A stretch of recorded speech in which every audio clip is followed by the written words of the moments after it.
Good evening, this is Brass Tacks. I'm Zaka Jacob. We're coming to you live from the CNN News 18 and Federal Bank Primetime studio.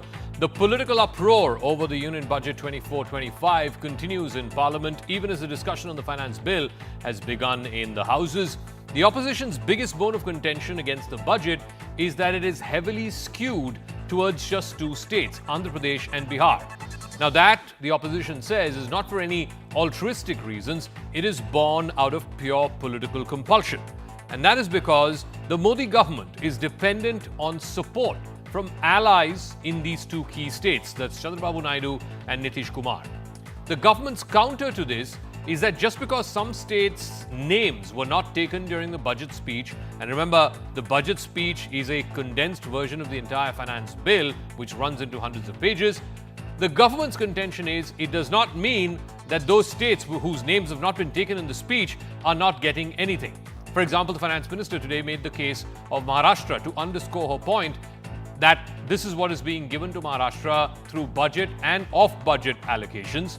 So then this charge of the opposition of bias against opposition-ruled states or bias in favor of just two states where allies rule, does that charge still hold?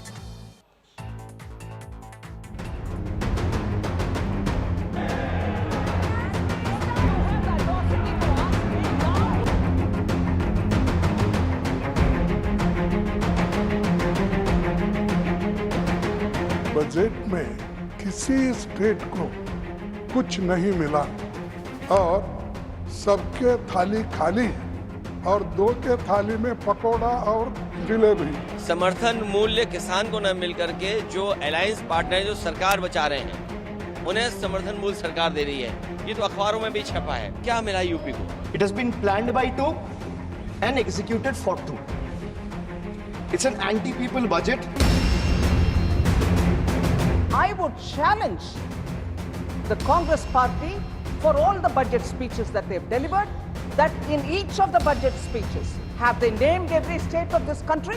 This is an outrageous allegation. I would like to thank the Honorable Prime Minister Narendra Modi ji, Nirmala Sitharaman ji, and also the central government for putting special focus on Andhra, which is very much needed. हम लोगों ने एक कह दिया कि विशेष राज्य का दर्जा दीजिए या विशेष अधिकार के लिए मदद दीजिए। यहाँ के लिए जो जरूरत है बिहार के लिए, क्योंकि बिहार को भी आगे बढ़ना है।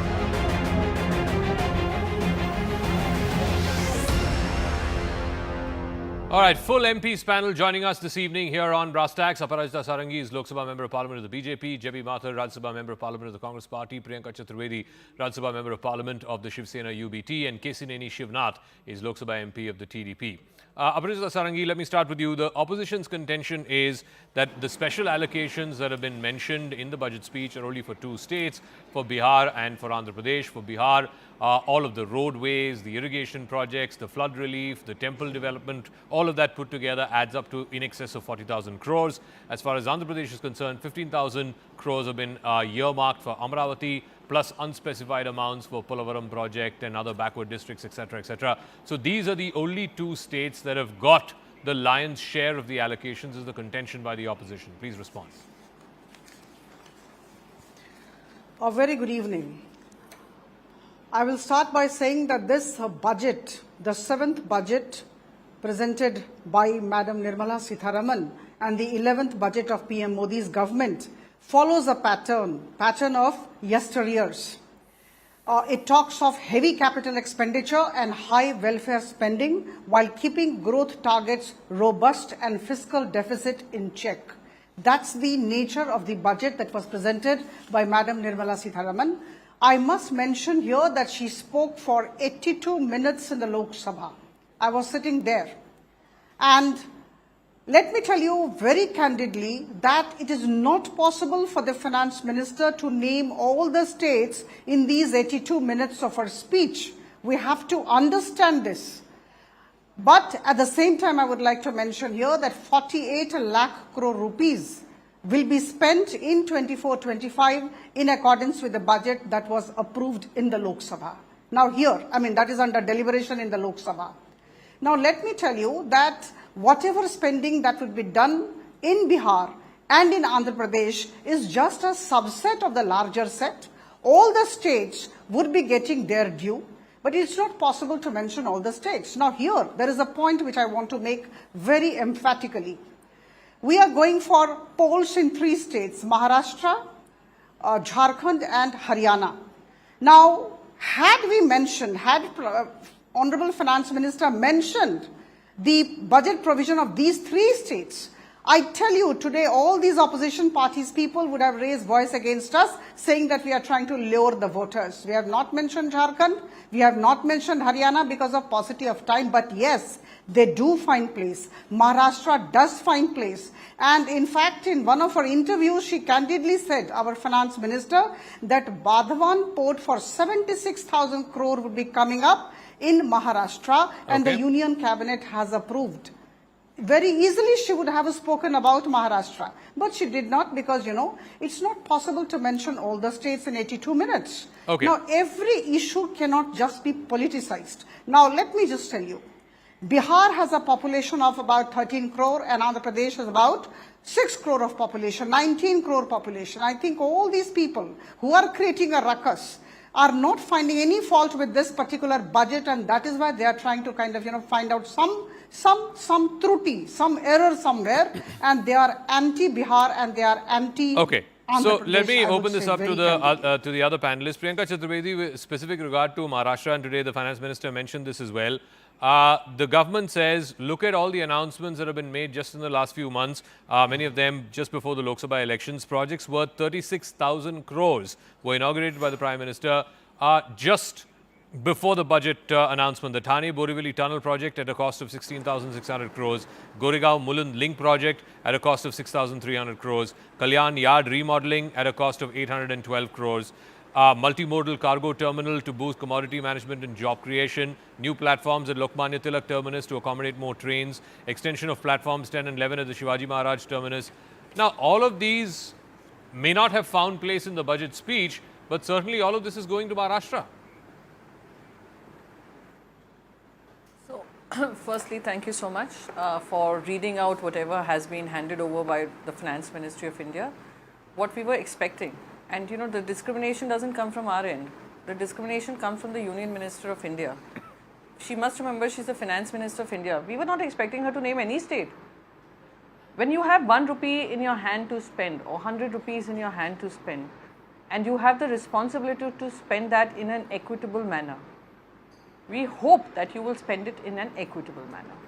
For every 1 rupee that Maharashtra sends to the center, we get 3 to 5 paise back, and whatever, whatever you've counted out right now, thankfully so, is all part of that.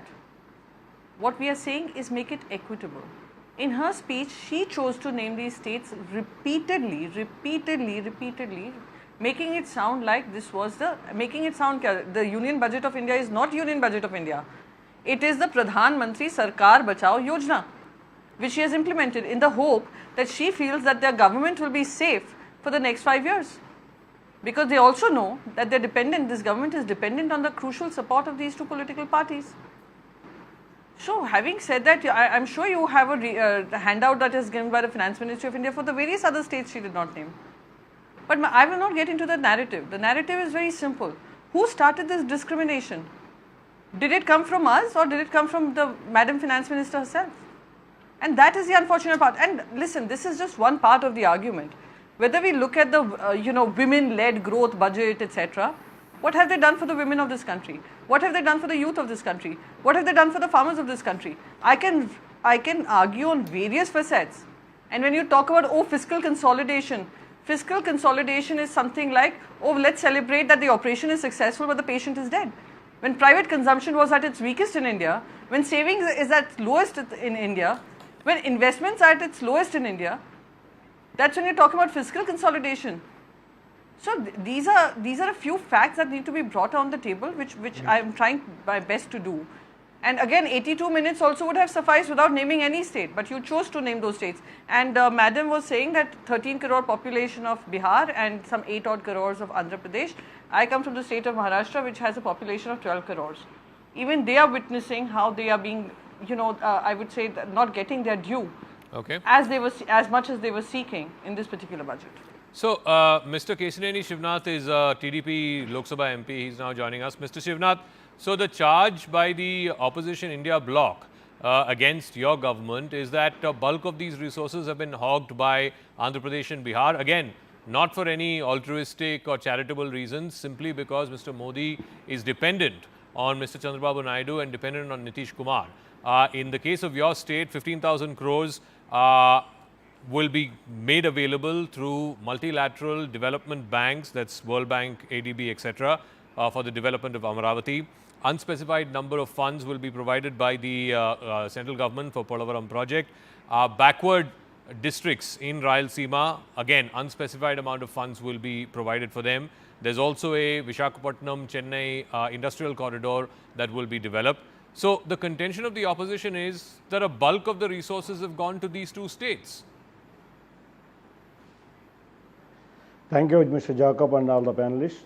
And here, the Indian government is running under the cooperative federal system. So equitable development is required for every state. The central government has to look at for the equitable development for every state. So to get that level playing field, the central government has to give support Andhra, which was bifurcated by UPA government at that time. And in the reorganization bill, we have already in this budget, we have got the things in like Amaravati or Polavaram, which were there on the reorganization bill, which was organized by the UPA government during the year 2013-14 when the Andhra Pradesh was bifurcated. We didn't get any extra from it, and from past 10 years we are waiting for these things because we are only the state. So in the total entire country without a capital, we are the only state that is Andhra Pradesh. So according to the Reorganization Act, we have to get the funds for the capital and as well as for the Polavaram project and also the backward districts of Andhra Pradesh. So to have the level playing field for Andhra Pradesh, since we are in a very financial crisis, to get that level playing field for all the state playing field with equal to the other states, we are supported by the central government with the things which are there in our reorganizations. We didn't even get any benefit. So this is already there and it was already moved by the India, this thing which was that time called as an UPA alliance. So this is not a new thing, it was an old thing, I can say you clearly. Okay, so you are saying that you have not been given anything special that you are undeserving of. These were promises made in the AP Reorganization Act. It's been only delivered now, 10 years later. But let me ask J.B. Mathur. Yeah. J.B. Mathur, you know, the allocation that is sent to every state, the total expenditure, the total allocations of the Government of India are to the tune of 48 lakh crores. What each state gets is decided by the Finance Commission, in this case the 15th Finance Commission, which is a constitutional body. It's not the Government of India, the central government, that decides how much which state gets. Even if the central government wanted to reduce the percentage that goes from the Consolidated Fund of India to any of the states, those states can take the government to court, sue the central government for the same. So to say that two states have been shown partiality towards or that other states have been given a raw deal, no one can take away the 8% or 9% that the Finance Commission has said will be devolved to Maharashtra every year as per the Finance Commission's remit. Same is the case for Kerala or Tamil Nadu or Karnataka or any state in the Union of India. JB. Saka, let me first say, for any government, any budget, it states what the priorities are. Now for this government, the minute we got this speech of Finance Minister and we heard Finance Minister, we have been trying to understand that what is the priority of this government. And the priority is definitely not farmers, because what is rightfully due to them, it's not given. Priority is definitely not women, because women's safety and security, it is cut. The budgetary allocation is cut on women's safety and women's security. And about employment. Employment, okay, the entrepreneurship or incentive scheme is there. Other than that, what is the solid scheme which can put this 9.2% of unemployment rate in India, how they can address it? Now, another issue, all these burning issues, what is the priority for the government? Priority is definitely not farmers, not women, not youth, but to maintain their chair, to ensure that stays in power, and that is very clear from the budget allocation. Now, coming to your question. You are saying that as for Finance Commission, certain percentage goes to each state. Now, let me ask you something. You said that if the states want, they can go to court. Is the federal structure the situation in our country that if the rightful demands made by the states are not met, and there is a partisan approach by the central government very clearly visible, then every state now should go to court and ask for what is due to them? Is that how all these years the system, the governments have been functioning? No, Jebby, the point that the central government is making, just give me 1 second. No.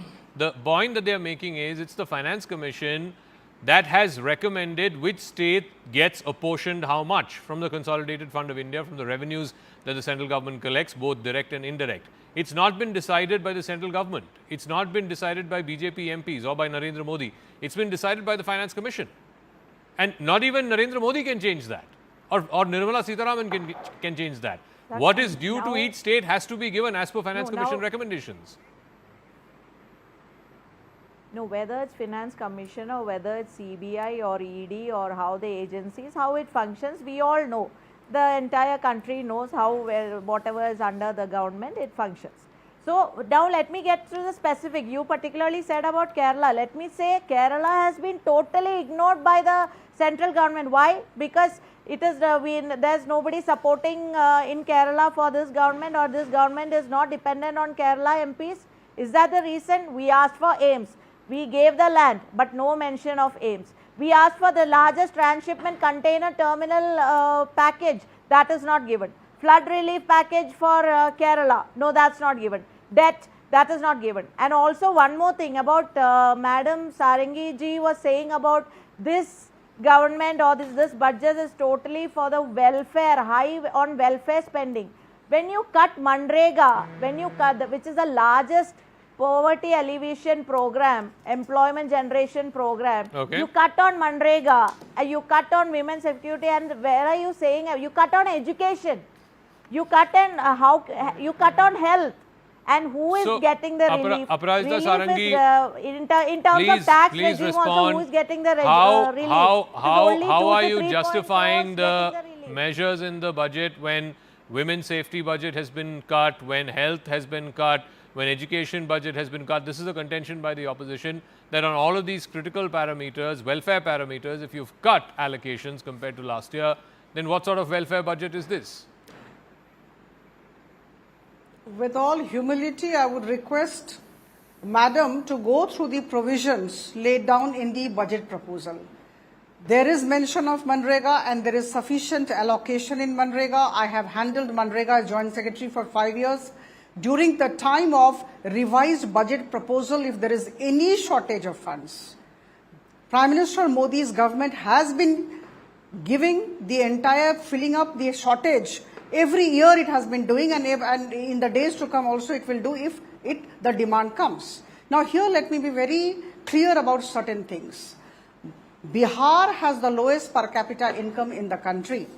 Now if Bihar goes for an expressway in Patna, Purnia, or from Buxar to Bhagalpur, or if there is a bridge over Ganga, and if there are certain infrastructures to combat the onslaught of flood, or if there is a power plant in Pirpaiti in Bihar, I think all of us should be happy about it.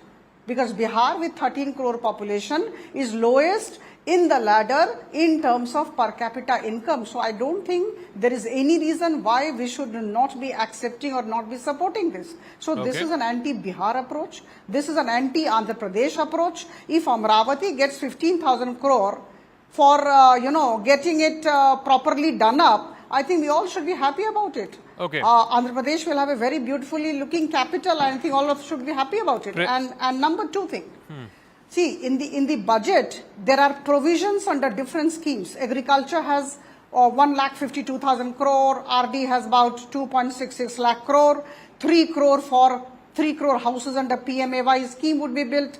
I would just ask all the panelists whether this money would not go to all the states or this money will go only to Bihar and Andhra Pradesh. Okay, Priyanka Chaturvedi, See, the respond. budget provisions under different big schemes flagship would schemes, definitely whether it be is going the to all the states. Anna Yojana, whether it is Yeah. allocation for agriculture, building 3 crore homes for the poor, certainly it's not going to go to only to Andhra Pradesh or to Bihar. So, okay, two things. I think there's so much of confusion in this narrative. Right now, the TDP spokesperson has said it was part of the Andhra Pradesh reorganization bill, nothing special has been done, right? Yeah. So the second question to be asked is then why was Bharatiya Janata Party holding on to this money and waiting for Andhra Pradesh to somehow get into power in Andhra Pradesh and then release these funds? A simple question to ask. The second question would be, in Andhra Pradesh has a very unique, is very uniquely placed, where YSRCP also supports the Bharatiya Janata Party and TDP also supports the Bharatiya Janata Party. But Bharatiya Janata Party went into an alliance with TDP. So they released the funds that were promised in the AP Reorganization Act, as per what the TDP person has spoken just now, right? This is how I understand. So the confusion then is, the question that needs to be asked is, why has BJP been holding on to these funds for last 10 years and chose to make it public now that they're releasing these funds and make it sound like, oh, humne apni sarkar bacha li. What was holding let the them TDP back? That's spokesperson question respond one. to that. Mr. Shivnath. Question two, please don't interrupt. Actually, Please don't interrupt. No, you Allow asked me him to- a question, let him answer the question, then I'll come back to you. No, One please question. allow me to complete, yeah? Arey, question 2 is on a this is different not- subject. No, his question 2 also to the TDP 19 when the spokesperson. No, BJP was one there, second, we were let me allocated with also the ask the number of question of Bihar. institutes in the Andhra Pradesh, as well as the NDA government is supporting Andhra Pradesh from 2014 to 19. This is the main problem, is the unscientific division of Andhra Pradesh during the UPA regime. After NDA came into power from 2014, we have got lot of institutes, and as well as the support is being done by the NDA government for the Andhra Pradesh. No, she's Already asking they you, have why was allotted this for money the not released for capital the last region. 10 years? Mr. Shivnath, why was this It was money not released for the from last 10 years? 2000 to 19. Yeah, let me talk to you. 2014 to 19, a part amount of amounts were released. But what I'm saying is the position of our state, the financial position of our state is very bad because of from 2019 to 24, because of the Jagan Reddy's government, lot of Okay, so that's a political point. Okay, Priyanka Chaturvedi, second question. That's a political please, point. I have just one request when I come on your channel. Please don't interrupt. Just allow. I was making one single point about Andhra Pradesh, because the BJP spokesperson said we are anti Andhra Pradesh, we are anti Bihar. Now, having said that about Bihar, now who has been in government for past 20 years in Bihar? Majorly, it has been the BJP JDU. In between, the JDU changed its mind and moved with the RJD. What did they do in 20 years? And they're talking about, oh, look, lowest in per capita income. What did you do to raise their per capita income? And again, the same question applies to Bihar. Why is it that for 10 years, Bihar was kept deprived? And suddenly a whole lot of schemes are being announced. And your third point I just make, and it will be less than 30 seconds. You're talking about the Consolidated Fund of India. Yes, Consolidated Fund of India, as per the Finance Commission, decides how much every state allocates. But the Union Budget of India gives the Finance Minister the right to decide how much will she allocate as a special package or a special development infrastructure project that goes under her domain. So don't confuse the two, please. Consolidated Fund of India works on the central government schemes and how it will be allocated on the states, whether it is with the, when GST Council meets, that is also a formula which has been decided. But even the release of funds for the GST, etc., are actually held back or released on the basis of the politics of the BJP. Okay, That is the Abhijit Sarangi, difference. quick response Don't confuse to the the two. point that she made about Bihar. You've been in power in Let Bihar me since tell you 2010. that let me tell you that this particular budget is central government budget. This is not Bihar government budget. So let's not bring in those parties who had been ruling Bihar. Now here, No, you were only Congress ruling party Bihar had with been in JDU. position for the past 60 Ma'am, years. you've been only in power in Bihar. No, I'm saying for the large that part of the last Congress 20 party, years. Congress party, when it brought out the budget, Congress party, when it brought out the budget in all these years, why didn't it think of getting all these bridges and expressways done in Bihar, or getting the Amravati capital built, or getting into the infrastructure creation in Andhra Pradesh? Okay. So I think These people are making a mountain out of a molehill because they want to criticize, because you know they Actually, have to stay relevant. Okay. And if they don't criticize, I think they'll be going against their job challenge. All right, I am So I think afraid it's I'm all a completely question out of of being time. Thank you relevant very in the much, system Amaraj and being in Dasarangi, the- Priyanka Chaturvedi, Jabi Mathur and Mr. Shivnath from the TDP. We'll see how this plays out, the politics of it, through the discussion on the finance bill which is underway in the parliament.